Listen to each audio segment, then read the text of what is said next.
You know, one of the issues that we have in this in this debate between who fault it is it men's fault, is it women's fault? And the obvious answer is that we both play a part in it, right? But the bigger implication is that it's not a man-woman thing. It's a community thing.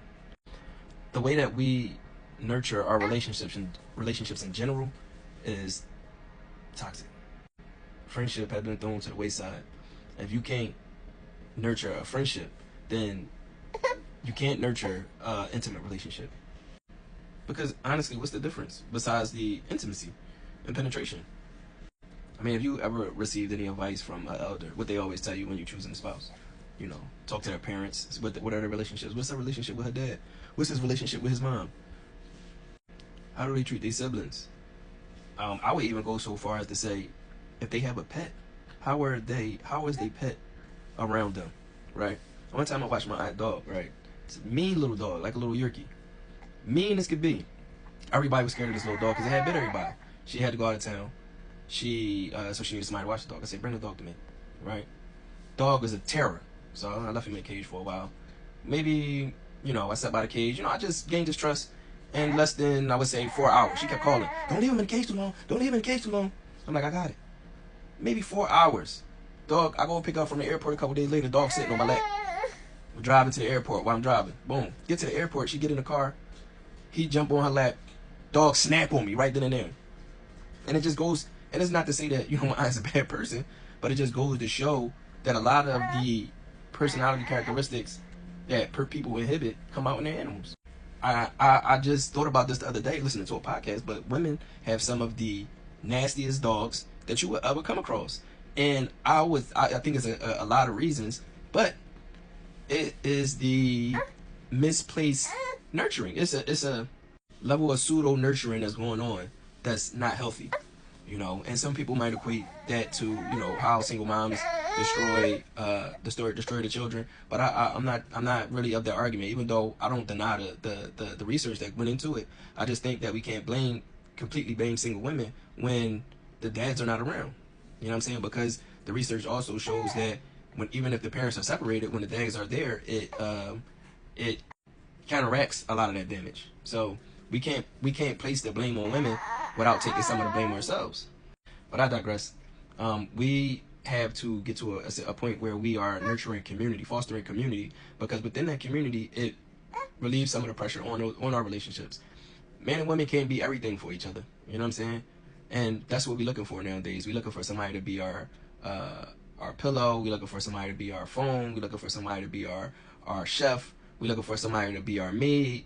And these are just metaphors or analogies, but when we start fostering that community and we are able to kind of compartmentalize a lot of the attention that we need, you know what I'm saying, we're able to compartmentalize a lot of the trauma that we have and release those in more healthy ways, then the relationships between men and women get a lot better. But often what we see is women want men all to themselves. You know what I'm saying? So like even when it comes to men being active in the community or being football coaches, it's a level of insecurity that come with that.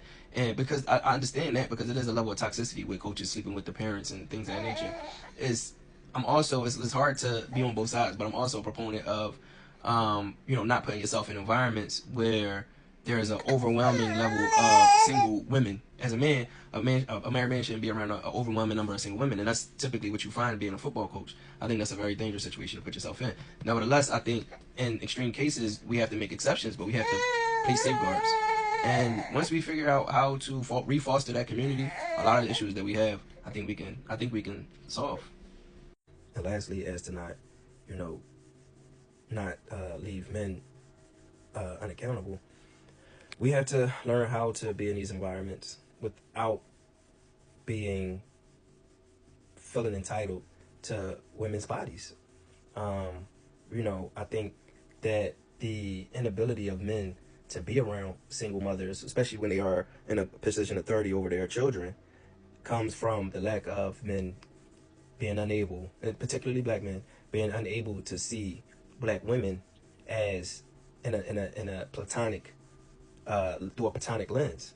And I mean, I understand, because black women just they just so beautiful, but we have to learn how to respect them outside of their beauty, you know. And this is one of the reasons why in Islam, you know, women cover themselves, because I mean, imagine, well, not even gonna go there, but this allows for women to be taken, and it's not to push the blame on women. A lot of women think that because the men lack control, the women are being penalized, but it's not like that, because the law knows that the woman is the most beautiful thing that you'll see in this world, besides like a waterfall and a mountain.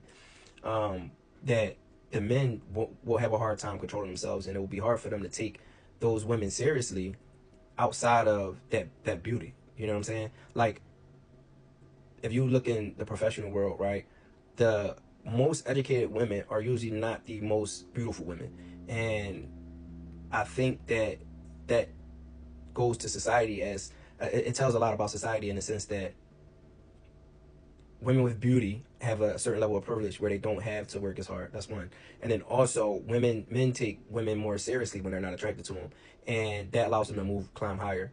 And that's not to say that those things are mutually exclusive, but just overall, like, when you look at the, like, doctors in general, like, I mean, when you look at black doctors, it's just like, you know, because it's such a small number of them, typically you see that majority of them are beautiful. But if you just look at it on a grand scheme of things, your most attractive women are usually not in the highest level of professions outside of, like, entertainment.